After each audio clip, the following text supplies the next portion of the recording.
Hello everyone, welcome back to this channel. In today's video, we are going to learn what mathematical modeling is. Mathematical modeling is basically the process of using mathematics to describe, understand and predict real world systems. So you will be given a real world problem and you are going to translate that real world problem into a mathematical system or a mathematical model through suitable notations and terminology. You're going to translate the given real world problem into mathematical form and use the tools that you have to analyze that mathematical model that you have created. After that analysis, whatever insights you get out of it, you're going to interpret them back to answer your real world problem that you started with. So this entire process in which you start with a real world problem, translate it into mathematical form, analyze the mathematical model so obtained to get some results and use those results to interpret and answer the real world problem. This entire process is what is known as mathematical modeling. So the steps which are primarily involved in creating mathematical models and using them to answer real world problems are, the first step obviously is going to define the problem. So you'll have to look into the problem and define what you are trying to model, what are you interested in capturing. Then you'll have to make certain suitable assumptions, because every time you create a model, it will be based on certain things that you're going to assume. Then you will be formulating your mathematical model. Now mind it, when you assume certain things here, then the assumptions have to be realistic, but you do not have to be really too much realistic so that the model that you create is not solvable.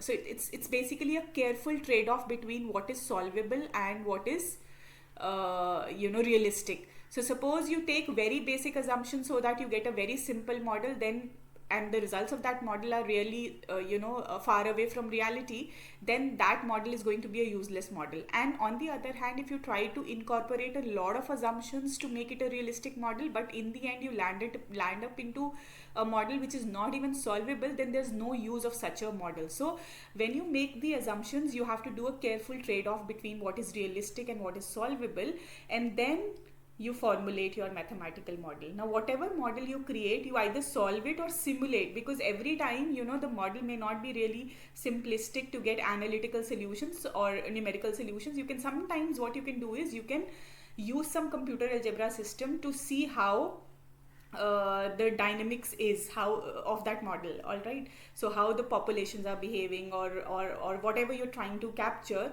you can look at the graphs, and then looking at the graphs you can interpret the results without going into the precise analytical solutions, and then you interpret your results to answer the real world problem and see how close that is to the real statistics which is available. So once you validate it, you will get to know how much apt your model is fitting into the scenario that you are creating the model for. And if required and if possible, you can refine it step by step and lead to better models step by step. So that is the entire process which is known as mathematical modeling. You will start with the real world problem and make suitable assumptions, use suitable terminology and notations to put that real world problem into a mathematical form. And once you have that mathematical form, that form is known as mathematical model. You use your math tools to get the output out of that mathematical model through any computer algebra system or the tools that you have for solving the model. Then interpret the results so obtained to answer the problem that you have been trying to address. Now the most common models which are used in the fields of biology, chemistry, engineering and epidemics, these models are called compartmental models. Compartmental models are the models in which a system is basically divided into distinct compartments and we see how things move between them over time. And the most famous word equation which is used, which is known as Balance law, it's pretty logical that the rate of change in any given compartment is going to be equal to rate at which things are entering that compartment minus rate at which the things are going out of that compartment, which is written like this: rate of change is rate in minus rate out. For example, suppose we are trying to model the population of some country or a city over time. then the balance law statement would be rate of change of population is rate of births minus rate of deaths. Now mind it, when I say rate of births, I do not really mean rate of natural deaths or natural births only. It may be rate of births, which are births can be looked upon in a given country. You can look at births or the increase in the number of people there as say people who are immigrating into that country from some other country for jobs, or any kind of incoming into the compartment which is contributing to the population there is going to be taken in the incoming arrow.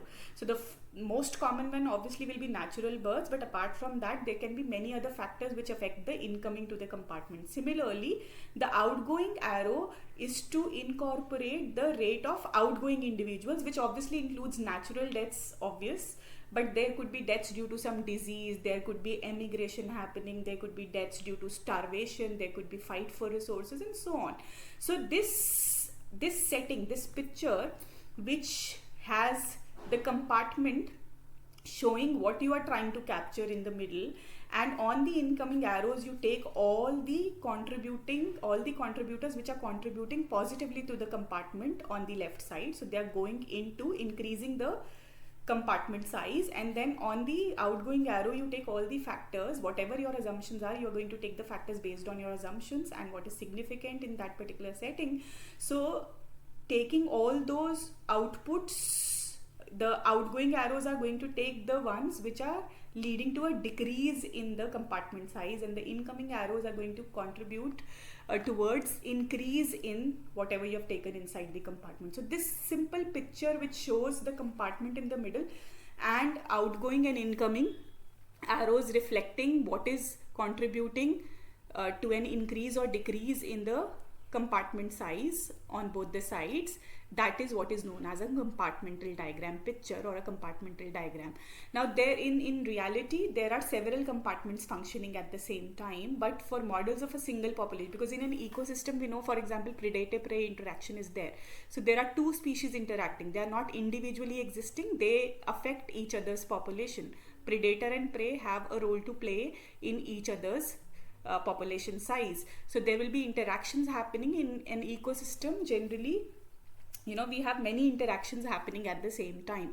So this is just an example in which I am trying to tell you what a compartmental diagram is. It's basically whatever you want to model, you put that in the compartment and take all the contributors which are affecting positively to the compartment size on the incoming arrows, and the ones which are contributing negatively, they are leading to a decrease in the compartment size, you take them on the outgoing arrows, and the picture that you get is called a compartmental diagram. In the next video, I'm going to give you a lot of examples in which we are going to model models of single populations. So we are going to take a single population existing in the ecosystem, and we are going to look at different kind of models that we can have for modeling models of single population, and then we are going to interacting populations and so on. But this video was just to give you an idea of what modeling is all about. Modeling is all about translating a real world scenario into a mathematical form, trying to use the tools that we have for solving any mathematical problem to solve the mathematical model that we have obtained, and through the solution we try and interpret the real world problem and predict the population size, or the it could be anything.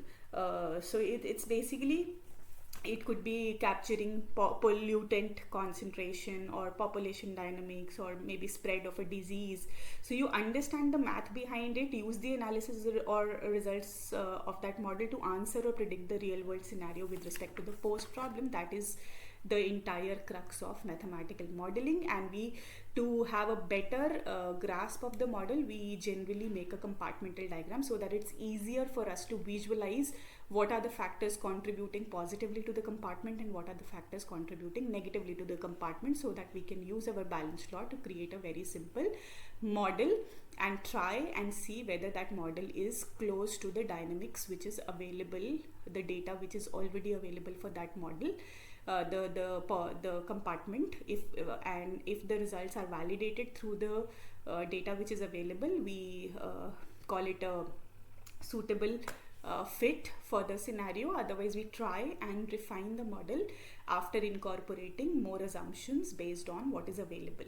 So I hope the idea is clear. This was just an intro about what mathematical modeling is all about. In the next video, we're going to start with models of single population, and we see how adding one assumption at a time leads to different kinds of models, and just adding one little assumption is going to increase the complexity of the model to a large extent. So that is going to make you cautious about adding assumptions realistically, but at the same time you have to see the feasibility also, whether the addition of that assumption is leading to a model which is solvable or not. That's also a big question, because until and unless you get a model which is close to reality and solvable at the same time, the model is going to be useless. So you have to do a very careful trade-off between reality and feasibility of the model. So that is all about this video. Let's catch up in the next video to start with models of single population. Thank you so much for watching.